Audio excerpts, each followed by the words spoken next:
Welcome back to Lettuce Podcast. Today, as lovers of the macabre and all things horror, we simply must talk about Universal Monsters.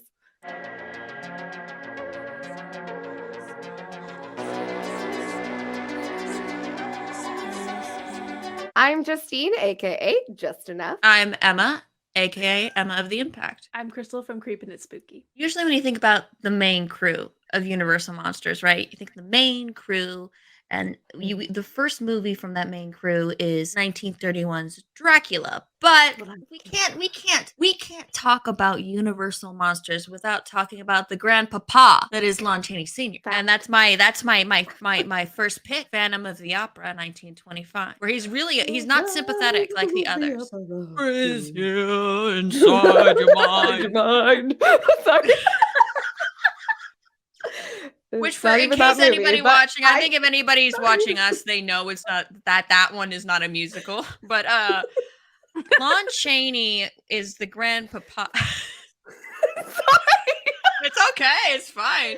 The reason he's the grandpapa is he's one of the first big character actors, and he did all of his own special effects makeup. Like, he created it, like, when nobody else did that. He started with the stage. Interestingly enough, Lon Chaney grew up in a household where his mother and his father were both deaf, and he wasn't. So he would express himself through pantomime a lot, especially when his mother got sick. She couldn't do sign language as much, and he would come home and cheer her up with pantomime and all that. And he's, a silent movie star. So it's kind of a cool little detail. And if you looked at his makeup kit that he just created, that he has one glass eye, not a real glass eye, his eyes were real. The eyeball it was like an extreme contact lens. And there was one movie he did where he played a man that had lost both his legs from the knees down. And he would be walking on his knees, and he invented this harness where it would tie his legs back so you can't see his legs. He really did a lot of physical work.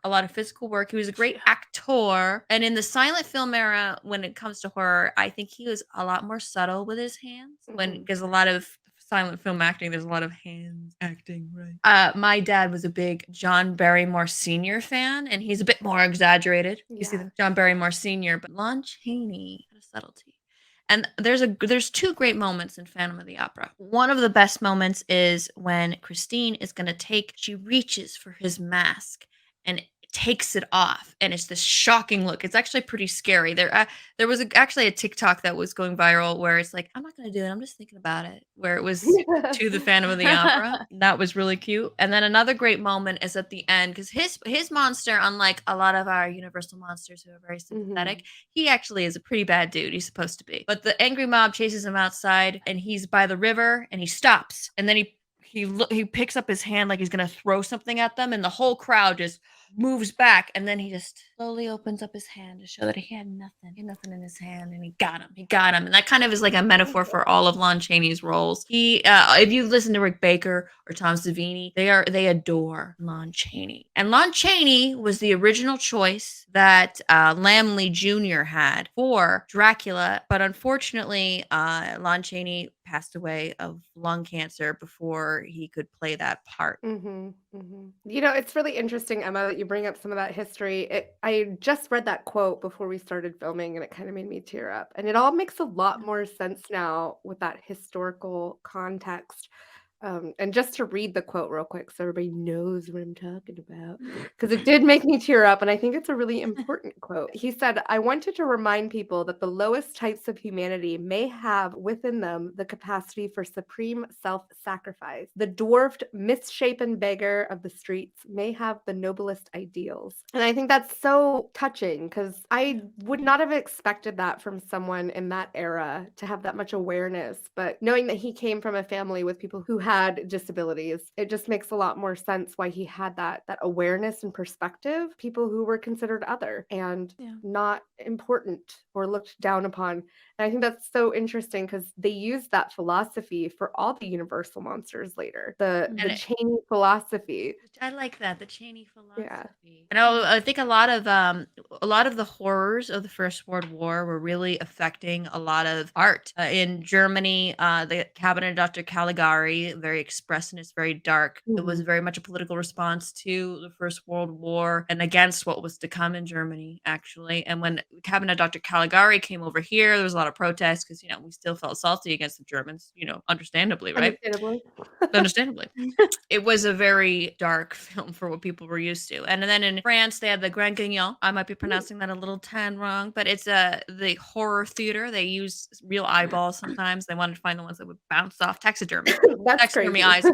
Lots of blood squirting.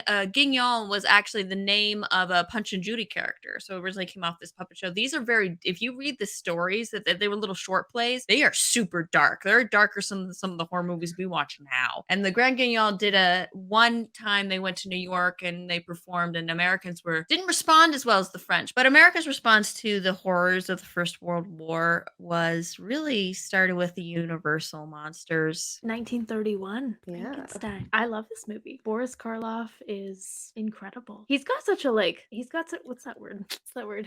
Continent. He's got such a Je ne sais not quoi. Unique, like recognizable. a stature, like a Oh yeah. He's Je ne just- sais quoi. Je ne sais quoi. I bet it was big. I bet it was big. whoa. It looked like it was big.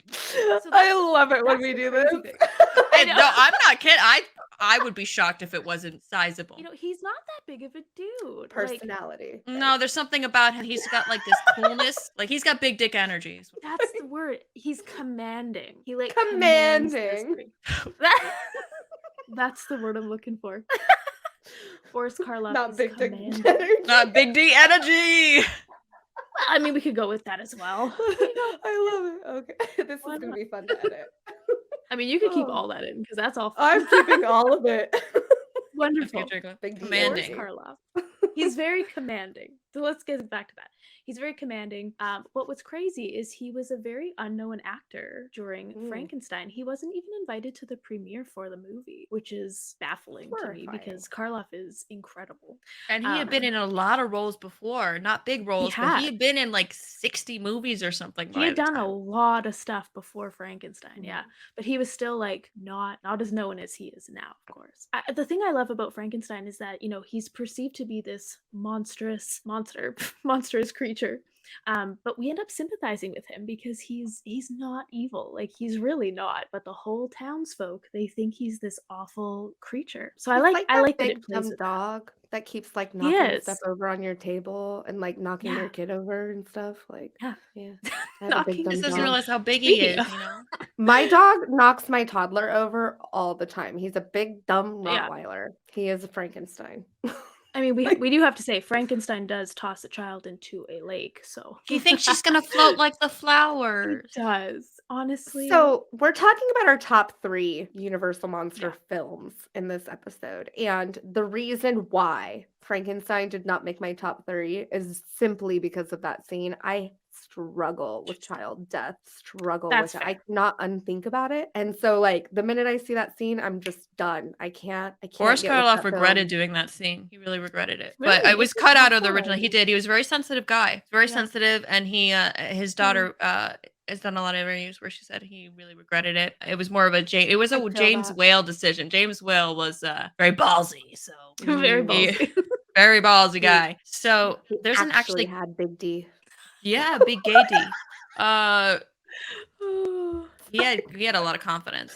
But for a lot of reasons, he was a very artsy guy. But there's a cute little story. Boris Karloff worked for Universal for quite a while, and he was waiting to get a ride home or waiting for the bus something, and he ran into another actor who offered to give him a ride, and it was Lon Chaney. And Lon Chaney didn't know who Boris Karloff was, and this is before Frankenstein. And Boris Karloff asked him, "So what's some advice you have for me?" And Lon Chaney told him, "Find something nobody wants to do, and then do it better than anybody else can." That's brilliant. Nice. That That is It's so brilliant. cute. It's cute to think of them in a car together talking. It's just cute. I mean, a lot of people make the connection, the parallel between Bela Lugosi and Boris Karloff. Boris Karloff having a much more successful career and kind of a more balanced, happy life in general, where Bela had a lot of tragedies. Again, this you were talking about that sympathetic monster, Crystal. That Mhm. speaks again to that Cheney philosophy that they were talking about. You wanted to have these characters that were monsters, but at the same time that you kind of felt for. And I think that the Yeah. universal monsters are icons because of that. Like just Yeah. because that you feel for them, and that adds this layer. You can't just have a monster. Yeah. And when you do, the monster has to be super charismatic and like not necessarily likable in the way that you think. So like Freddy Krueger, super charismatic, nothing redeemable. Yeah. Like, Yeah, but you you love to know, see him. You love he's like Bugs he's Bunny like and Bugs Bunny. the antithesis Yeah. of a universal monster. Like, Oh yeah, for sure. yeah. Yeah, it's an interesting way that they play with those characters that way. Because yeah, you want to have these scary creatures and monsters, but you're like, oh, they have a personality and they're kind. Yeah. And there's some funny moments that I think that Karloff did so well. My favorite, of course, So- being the rawr scene, Rawr. which is just so Rawr. funny. The whole scene is funny. Like just even the setup, Yeah. like your wife, your future soon to be wife, you're about to wed this woman, is in a panic, utter terror. And what do? Yeah. Shh, shh, shh, shh, shh, and lock her in. Like Yeah. you just lock her in a room and just shh. Yeah. And then the monster gets in there and attacks her basically, but not like intentionally. But she's like, Yeah. ah! And he's like, "Rawr." And the smile on his Just face the too is look. like, Yeah, the look on his Rawr. face is perfect. they played on that so It's perfectly perfect. in Young Frankenstein Yeah. with Gene Wilder and Peter Boyle. That's like so perfect how they mirrored that, where Yeah. she and the Yeah. monster get together at the end. I immediately thought Yeah. of Barbie for that scene when she goes "Rawr" to Ken. Like I don't think I've seen immediately- that Barbie movie. Oh, it's Toy Story. I think it's Toy Oh, in Story Toy Story? 3. Oh. Yeah, Toy Story 3 where Barbie meets Yeah. Ken. And then he's like doing the like different changes of his outfits, showing off his cool outfits. And she's like, "Rawr" to his like disco one. Frankenstein, he's awesome. Well, Frankenstein's monster. I guess that's like it's a common error amongst people. People call the monster Frankenstein. Well, it makes sense because in Yeah. posters it'll Yes. have like the monster and then have Frankenstein written in it. Yeah. And even in Or the like in the Bride of Monster Frankenstein. Mash, yeah. And in Yeah. the monster, like even in the song Monster Mash, it's like Wolfman, Dracula and his son, and there's like Frankenstein. They always Frankenstein's often referred to as the name of the monster. It's so Yeah. so if you're not really into that stuff, it's a very common mistake. Very, very It's common. understandable. Yeah. Well, Frankenstein accept was a it. huge success, which directly impacted the making of The Mummy, which is one of my favorites. It's my second favorite on my list. Yeah. And also stars our man with the big D energy. Like, Carla. Yes. Big B with the big D energy. I really liked The Mummy. Well, Frankenstein, I think the James Whale added a lot of more. It's the most expressionistic. It mirrors the more expressionistic films in Germany, Golem, Cabinet of Dr. Caligari, Nosferatu, more than any of the Universal monster films does. It's really Frankenstein, and that's the James Whale touch. That's what I'm Well, talking it's interesting because I was going to talk about how, Frankenstein's success ended up spurring on The Mummy. And The Mummy, again, they looked to Jack Pierce. Yeah, Jack Pierce, Right. he did Frankenstein, and he did Bride of Frankenstein, did The Mummy, and he did The Wolfman. Jack Pierce, yeah. So he was willing to go through that process all over again. I mean, he did it in Frankenstein.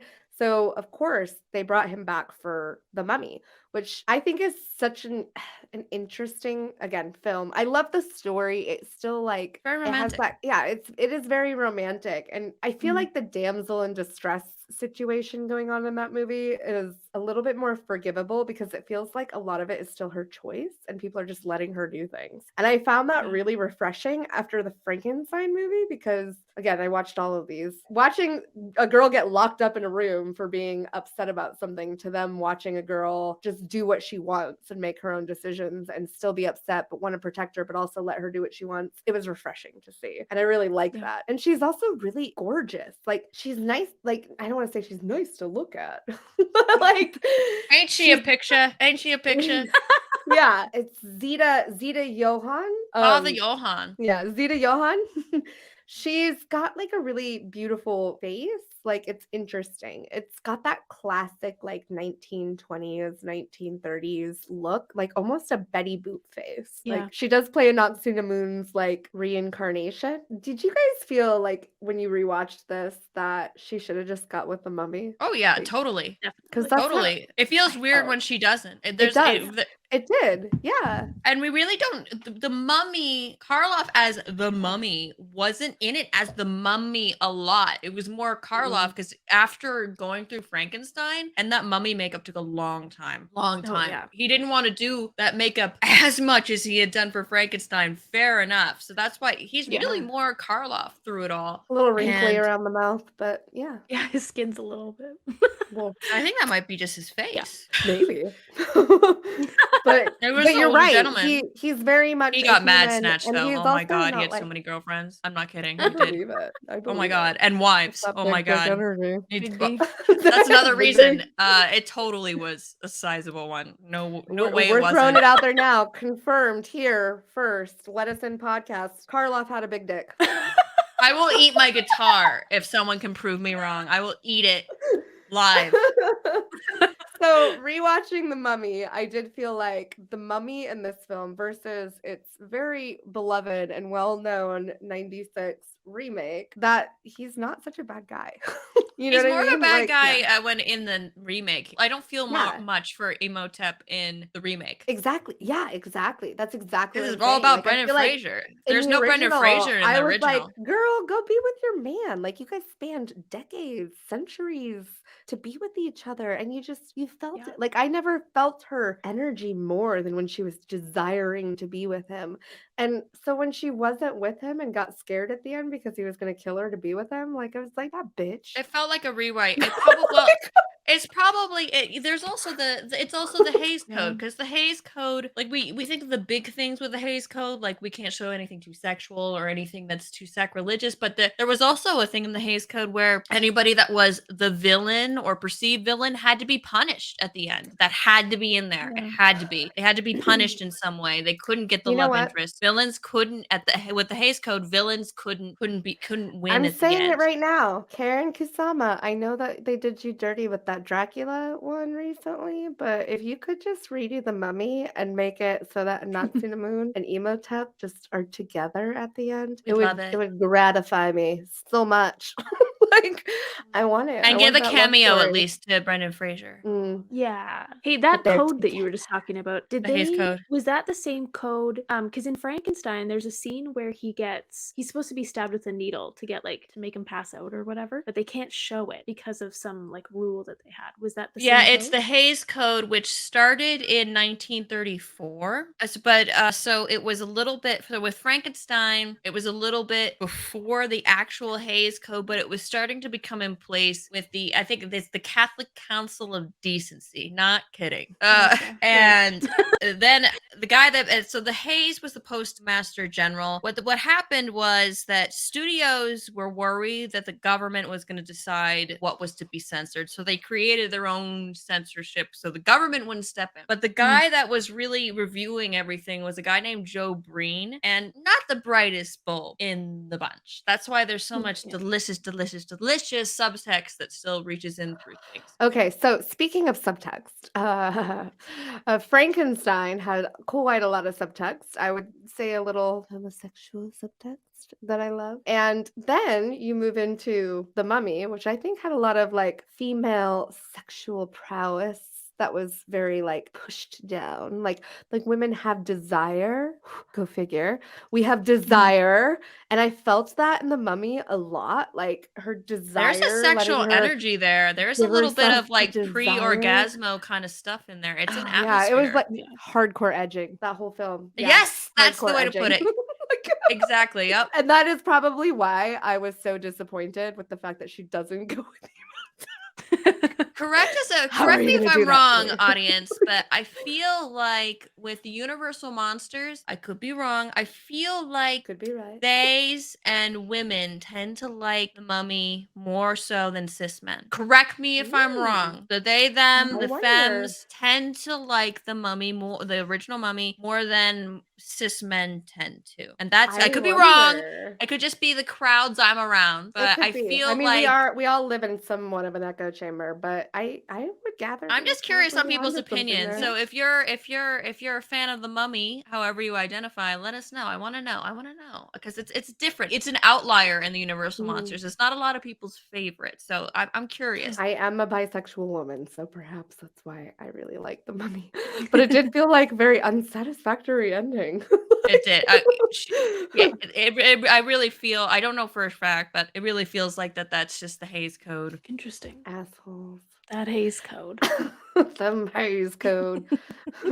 Going back to subtext, there's a little bit of debate. I have to note the debate a little bit first. James Whale, the director of Frankenstein and Bride of Frankenstein, was within the industry an openly gay man. A lot of people have analyzed, okay, he wasn't openly gay to the public. The public didn't really know until the 1970s. So in the 70s, when people are reevaluating and analyzing his films, they would add more of a gay subtext. And his partner at the time, who was still alive, his partner said that no, James didn't want to be known as a gay artist. He wanted to be known as an artist. So he didn't intentionally put in gay subtext. So it's what we do when we're like super nerdy film people, which all of us are, aren't we? We Yeah. read against the grain, which we find which means we just Mm. find our own meaning in it. Yeah. Within the LGBTQIA plus community, I'm Happy gonna Pride Month. say Happy Pride Month. Yes, one of the biggest loves from Universal Monsters is the Bride of She's such an Frankenstein. icon. God, she's gorgeous. I love her. But it's not her. I as much as the title, she's gorgeous, she's amazing. But the Bride of Frankenstein is more about the monster's loneliness and more about the monster searching for companionship. We see the monster make a bond with the hermit. That's a big scene, and then being ripped away from him. The bride doesn't come into it until the very end. But one of my favorite subtexts within it,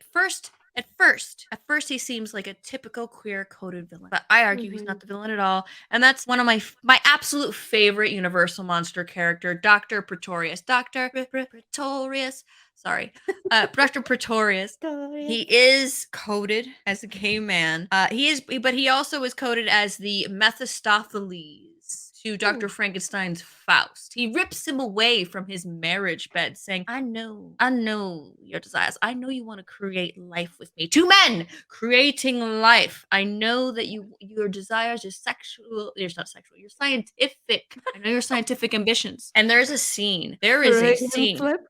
No, Bruce, I know. But it was there, though. There is a Yeah. scene. The scene where Henry Frankenstein's servant comes in. Is like, there's a Dr. Pretorius here to see you. He just comes in. And he's Dr. Frankenstein's former professor, and he's very bitchy towards Dr. Frankenstein's fiance, who's in the room at the time. He's like, "You can leave now, goodbye." And then we see Henry Frankenstein looking really nervous. Dr. Pretorius is giving his spiel about, I've had my luck creating life, and so have you. So we got to create life together. And then Dr. Frankenstein turns around, and we just see his head go down. It's very suggestive.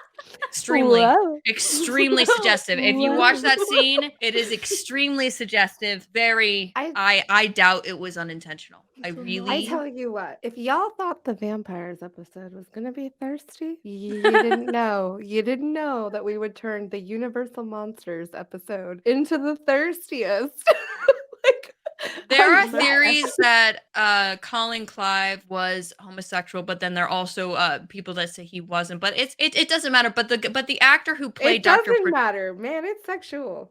That scene is sexual. But Dr. Pretorius, the guy that played Ernest Thesiger, who played Dr. Pretorius, is actually a very cool guy. He was a World War I veteran. He was on the Western Front, and he was injured. Something came down on them. A whole horror scene where people were around like, "Where's my leg? Where's my?" And he had an injury in his hands, and he had already had a hobby before he went into the war. He would embroider historical garments. He comes from a well-off family, so he has like a little bit of room to do what he wants.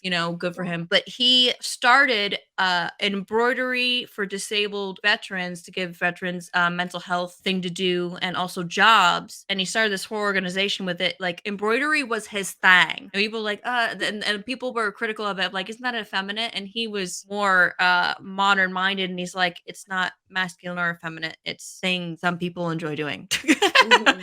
Right? Good for And him. then so he was a really cool cat. He was a confirmed bisexual man, and him playing Dr. Pretorius, he plays like, if you think of the queer coded Disney villains, he's like that. I love the way he speaks. He says the word devils. Devil. Devils, aren't we all devils in our own way? And then there's one scene where he says, "Would you like some gin? It's my only vice, you know." And then later Mine on too, in the man. movie, Mine too. Gin is my favorite liquor. oh, I don't like it.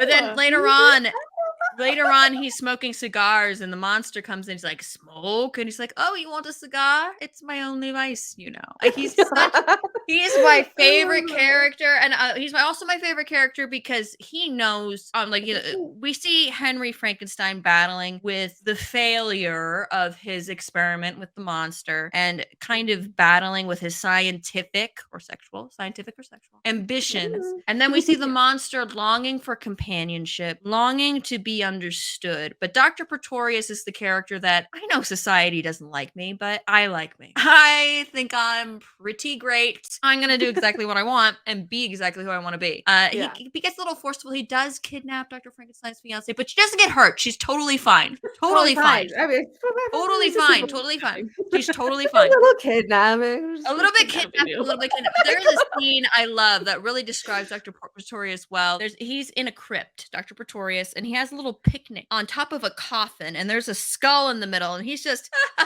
laughing by himself. He believes in bios. He's just laughing hysterically, having a drink, and the monster comes in, and he turns around. He's like, "Oh, I thought I was alone." And then he hit him and the monster. Yeah, I know. It's so great. He's the best part of Like that my movie dream for me. life. I know, Yeah. right? Like he's Yeah, like cool. he's I an wanna be caught inspiration to laughing at me. skulls. I know, like he's my inspiration. He's like, I'm gonna get head Yeah. from Dr. Frankenstein, then I'm gonna have my own little picnic lunch in a crypt. He's gonna do what he wants. I love I him. love that. More people I need love to be that. like that. Yeah, I know. He's like, that's the character I relate We to all more than just the want a little monster. head from Frankenstein. Dr. Frankenstein.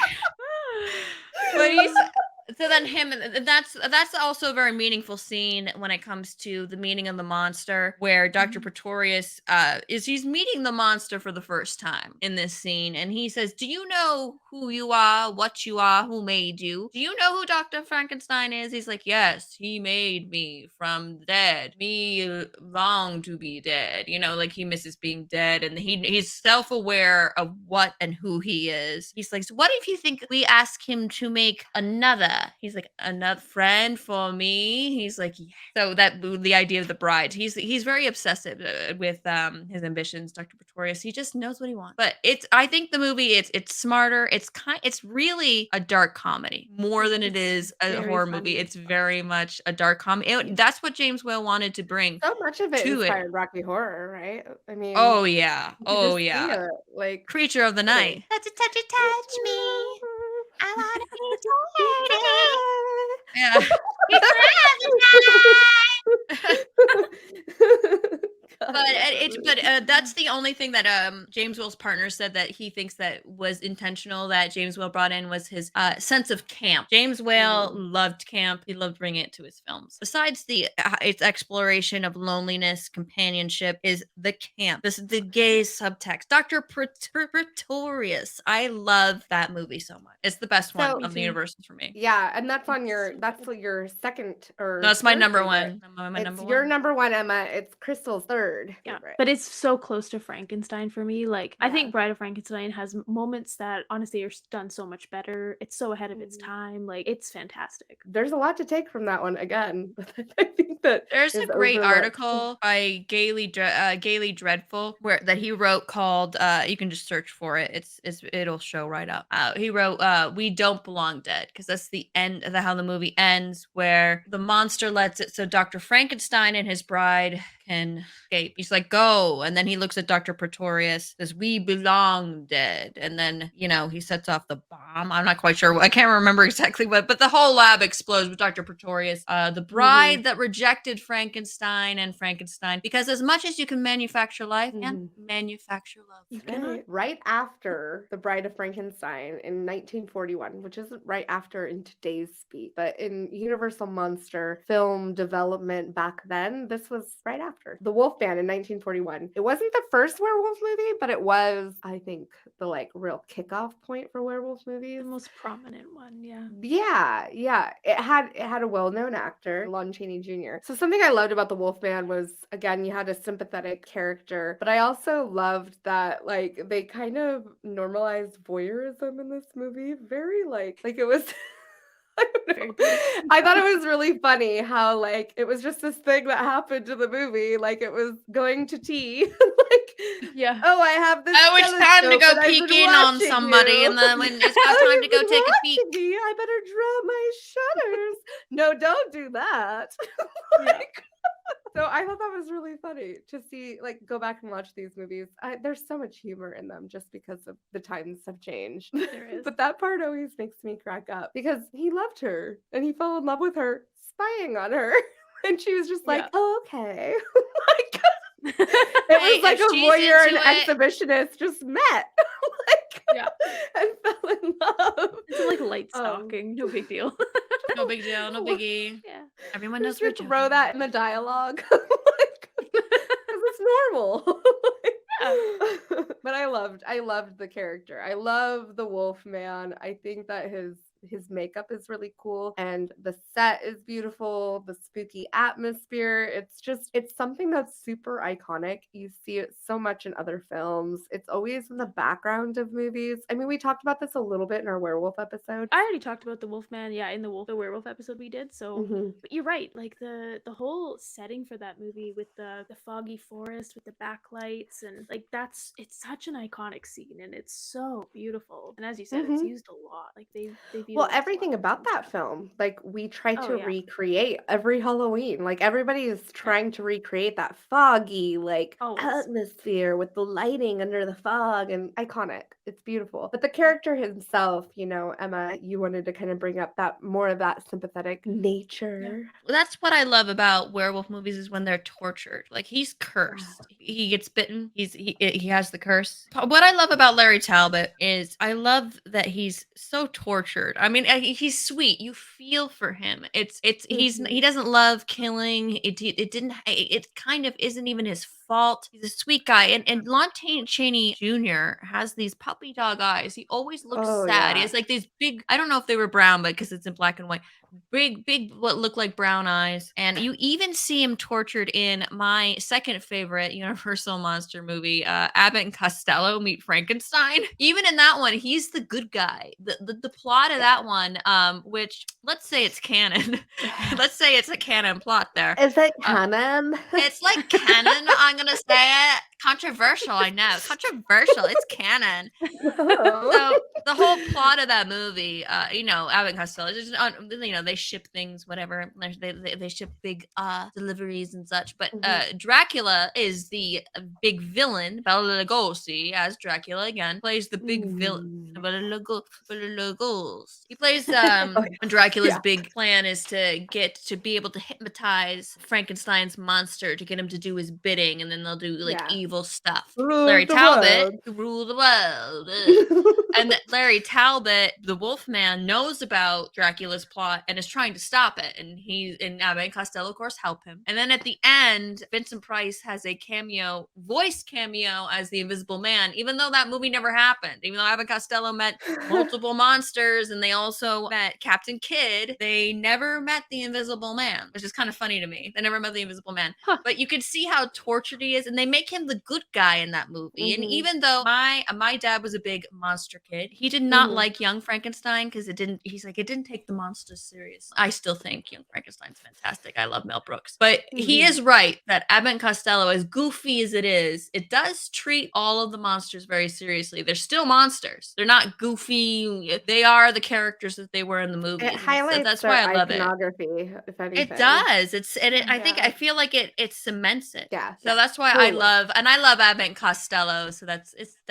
great. And to see Universal Monsters, Abbott and Costello, fantastic. Jack Warner had the idea. He went to Kevin Smith and said, "Hey, what if we have Jay and Silent Bob meet the monsters?" And Kevin Smith even was like, "No, that's stupid." But I'm I like, would I love don't know. that. I'd love to see it. I I would would like to love see it. that. Come on, It's not gonna happen. Kevin. It's not I gonna would love happen. that a But I lot would more love than to see it. Tusk. Like, I love Dusk, but that's another topic. no.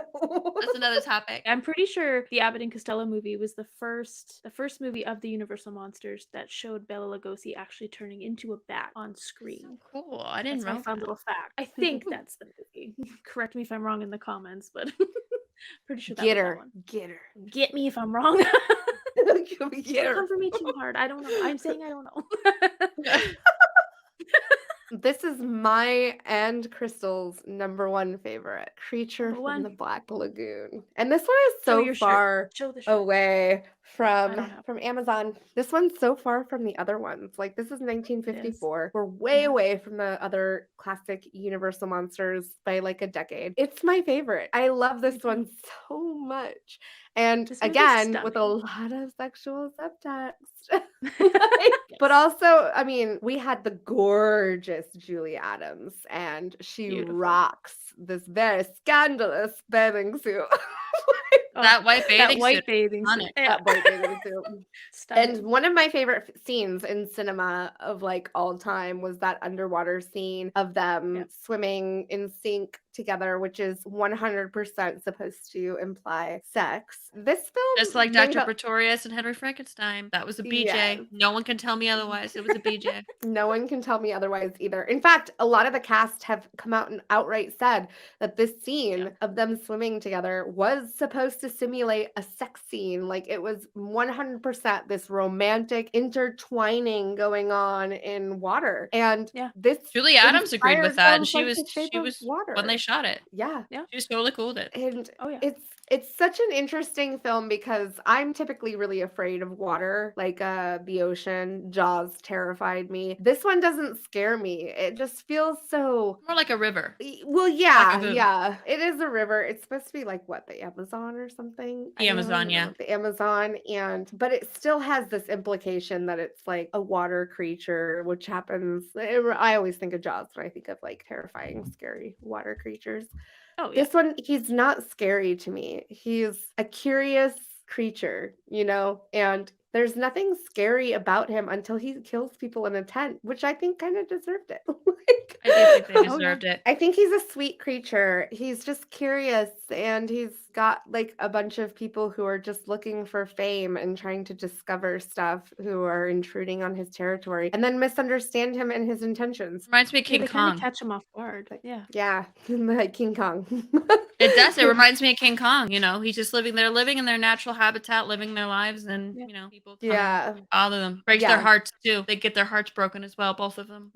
Yeah. That's true. They're intruding on his area, and he got caught off guard, and they took it the wrong way and thought he was evil. But Yeah. he's just living his happy little creature life. It was continuing that Lon Chaney legacy or philosophy with the sympathetic creature who was not a bad guy, who's just different and had decent ideals. He was just protecting his area and like had curiosity just as much as they did. But it also inspired films like Shape of Water and other very interesting books. What kind of which- books, Justine? What kind of books are you talking about? Well, Elaborate. it's not Ice Planet Barbarians, but there is books based off of this creature, the Gill Man. Maybe you want to show us the cover. Show us the cover, maybe. It'll be right here. Oh, good, Yeah. good. I still have to read this. I did Well, read it. you know have what to it's research. based off of, though, right? What the story was inspired by. What was it inspired by, Emma? It was a Hollywood party. Director's talking to a cinematographer who was from Mexico and Ooh. told him about the Amazonian legend of like the Gill Man god, like he's an old god and all that kind of stuff. So he took that and added it to the story of Beauty and the Beast. Beauty and the Beast. Yeah, I had heard that actually. Another film with some subtext. So what's great about Creature from the Black Lagoon, though, is that it did actually reinvigorate the classic Universal monster stories, and it brought the audience back to wanting more, which opened up the door for the Hammer films.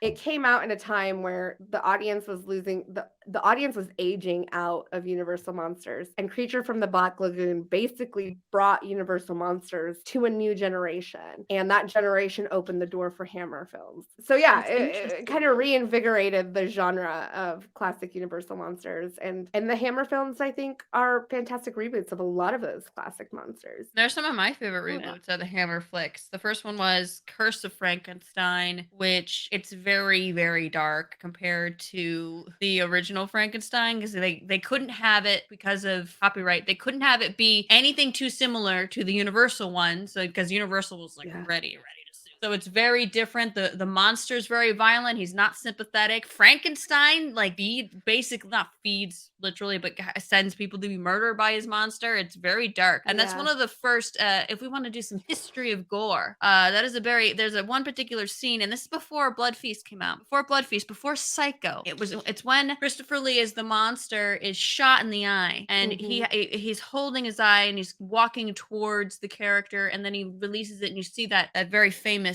hammer, like very red, unrealistic, but blood coming down. And that was a big inspiration to John Carpenter and John Landis. A lot of very specifically remember that scene from the Hammer flicks. I love Hammer flicks. A lot of great boobs and a lot of great blood in Hammer flicks. Yeah. The reboots. When it comes to some of the soft sequels before the Hammer flicks from Universal, I just want to do a quick shout out to, because there's a lot. So if you haven't seen all of the Universal movies, I do have to recommend Son of Frankenstein, which has Basil Rathbone as the titular character, and it has Bela Lugosi playing Igor. The first time he was Igor, he's called Igor in the movies because the first one was Fritz. In Bride of Frankenstein, it was Carl, and in Son of Frankenstein, it's Igor.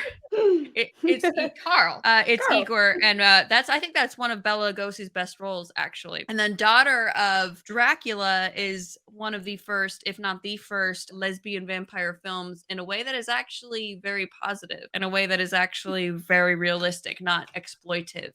So those are two recommendations I have from the Universal monster movies. If you haven't seen them, what are we thinking about the American reboots? So I think all of our favorite American reboot is the Mummy reboot with Brendan Fraser. I mean, he's easily Show like it again. the winner. It's beloved by everybody, and the characters are great. The entire cast is gorgeous. God, I love every single one of them. Every single one of them. It's a fantastic film. Fantastic. It's an interesting shift because Imhotep is not as sympathetic in that. He's not sympathetic in Not that. at He's the all. bad guy because what the original Mummy doesn't have Brendan Fraser because nobody can beat the big D energy of Boris Karloff. He gets a little sympathetic in the second one. In Mummy Returns, I remember that one sympathize less. a bit more with Imhotep because Noxinamun, who is 100% willing and helping him, her reincarnation, she ditches him and leaves him to die. You can see that dark difference between Evie and Rick, where she like runs through falling stalactites to like get to him. And Noxinamun is like, peace. And he's like, oh, Noxinamun, no. And then he looks over at them and he just like casts himself into the abyss. I remember a lot of scarab beetles. That's all I remember from that one. Yeah, I love there were Brendan like pits Fraser. of them. Me too. But Coppola's Dracula is also. Oh, that's also right. That equally. is my favorite. You're right. I'm sorry. You're right. That is my favorite. Bram Stoker's I think I know what Dracula. your favorite is, Justine. I'm the authority Over on you. Justine's favorites. Thank you for helping me. Whoop. You're right. Bram Stoker's Dracula is to me like one of the most beautiful films ever. The cinematography in it is just remarkable. It felt like Francis Ford Coppola was not just making a Dracula picture, he was making a picture to like show you how amazing film is. It's like a history of film's course in that movie. How he does all those in-camera design and effects. It's a very beautiful film. It's so much so that you can even ignore some of the really, really bad accents in it. Like Keanu and Ryder's accents aren't the best, but you can stomach them because the film overall is just incredible. One of the first things I walked in on when I was really young, my mom was watching it, and I walked in on the scene in the garden with Lucy that's extremely sexual and he's a beast. I had a lot of questions. Love that scene. I didn't ask my mom because you don't do that. But there are a lot of questions in my head. No, I didn't. Oh, it's a fantastic, very myself sexually later. charged film. I'm surprised Coppola got away with a lot of that, to be honest, because even back then, again, I don't think it was super I think acceptable mainstream. I don't think that they got a lot of pushback from that. I think because he's Francis Ford Coppola, he has that. Well, He had no, but that's that not push. exactly in line for a Coppola film, right? Like, Yeah, but that's he's not still something that Coppola. studios I would have think it's like you accepted don't or tell expected. the guy that made The Godfather what to do with his film. I mean, there are producers make suggestions, but that's one of those directors that they kind of Yeah, lucky him.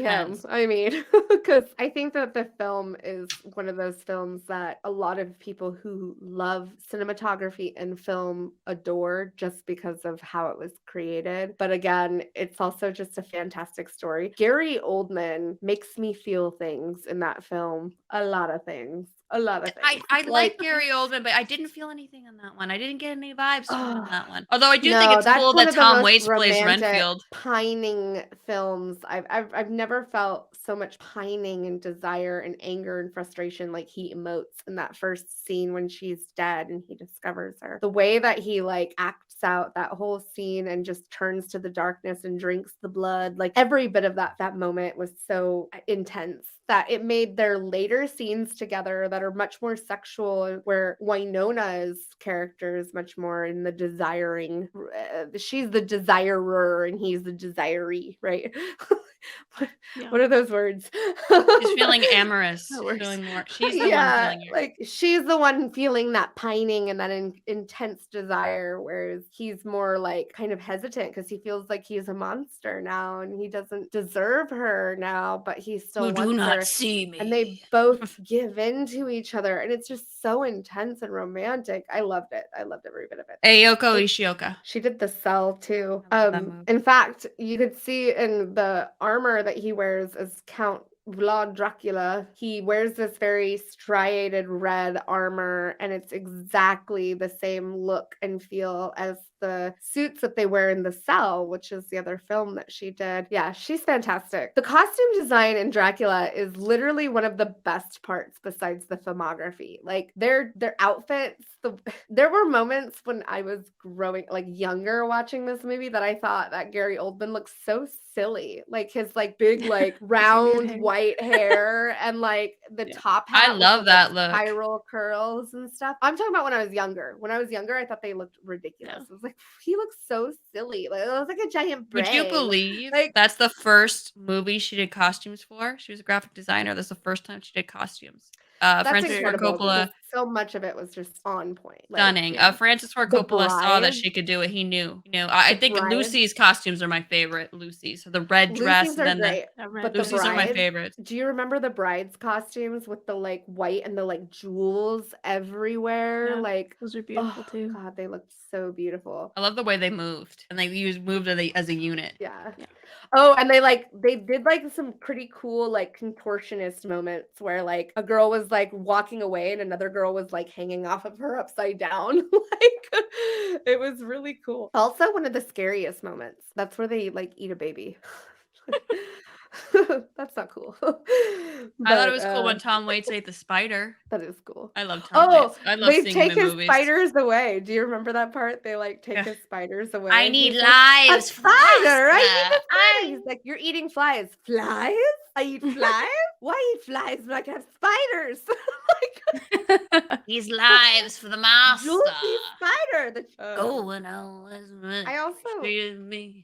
Sorry, I'm a Tom Waits fan. I also really liked The Invisible Man, and I like the new Phantom of the Opera, but that's all I'm gonna say about those. I didn't mind The Um, Invisible Man. It grew on me on a second watch, but I didn't love it the first time I watched it. Yeah, I think it's a really cool retelling. It's an interesting modern take. And I feel like Yeah. modern takes are really hard to do right. And they They did are. that one in a way that was cool and made sense. For Yeah. science, I think the idea that you're going to wear a suit that makes you invisible makes so much more sense with technology, with the way that we use and try to create technology today, especially military wise. That makes sense to me that someone would try to make a suit that makes you invisible versus actually like ingesting Serum. something to make you invisible. Yeah. Yeah. So I liked that aspect a lot. And I also like Elizabeth Moss.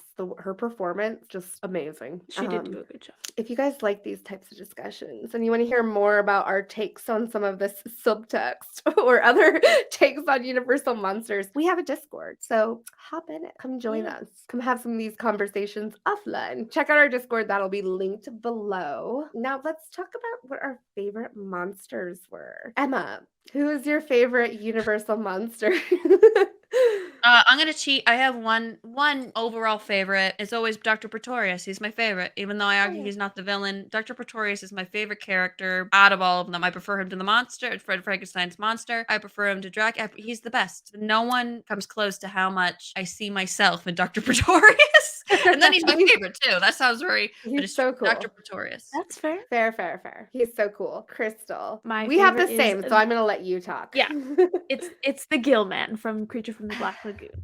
As on Yes. Justine's shirt. And you know what? We gotta give a shout out to Millicent Patrick for this because we didn't mention her yet. And she was the designer for the Gillman costume, which is honestly, it's incredible. It's an incredible costume design. And Right? I gotta give her credit. She did such a good job on that. And Iconic. she gets the credit over Bud Westmore. So just saying. Yeah, 100%. She gets the credit. He took the credit from her and someone else He did. too. He's Yeah. not that he wasn't a part of it, He's- but you don't do that. You don't take Yeah, credit. he You helped. don't do But that. Millicent Patrick. He helped. she's He good. helped. He helped. What a butthole. He totally is. Yeah. I literally was Shout out like, to fuck you, Millicent. bud. Like, Yeah, fuck you, Bud. yeah. Millicent Patrick, Queen, Bud. Go fuck yourself. Queen. Exactly. Because the Gill Man rocks. The Gillman rocks. Oh my god, he's so iconic. You know what? Here's the thing. Yeah. Every single Universal monster is iconic. Like they are Mhm. splattered all over our memory. Like they're so recognizable. Like some people might not know who Jason or Michael are. They know that they're like in horror movies and stuff, but like they don't know who they Yeah. are. But everybody knows Frankenstein. They know the creature from the Black Lagoon. They know Dracula. These are characters. The Mummy, icons. If you don't know what you're going to be for Halloween, you're going to be a Universal monster. They stand the Icons. test of time. They started it all. They began the horror genre. And I'd love I to would see more not- people talk about London because Boris Karloff and Bela Lugosi, they deserve it. They deserve being so well known. But Oh, yeah. let's get more people appreciating the grandpapa that is Lon Chaney Sr. Yeah. So give it up for Lon Chaney. Give it up for Millicent Patrick. These are the characters that made these icons and they started it. If you like this video, hit that like button. I mean, it's right there. It's like one click. Just click it. Just click it. And then go ahead and share while you're at it. Maybe throw a comment down there. I don't know. Like, tell us what you think. Interact. Say hi. Please be our friend. Let us Tell us in. your favorite. Tell us your favorite Universal monster. And your favorite Universal film. What was the first one you saw? Let us know below. I think the first one I saw was The Wolfman. I Mine saw was I know I saw Frankenstein. King Kong. I think mine was the Wolfman as well. Bye-bye. Rawr. Until next time. Rawr. I don't know why I do it. I don't know why I do it. You're so good at it though. You're good at it. Bye-bye. Bye.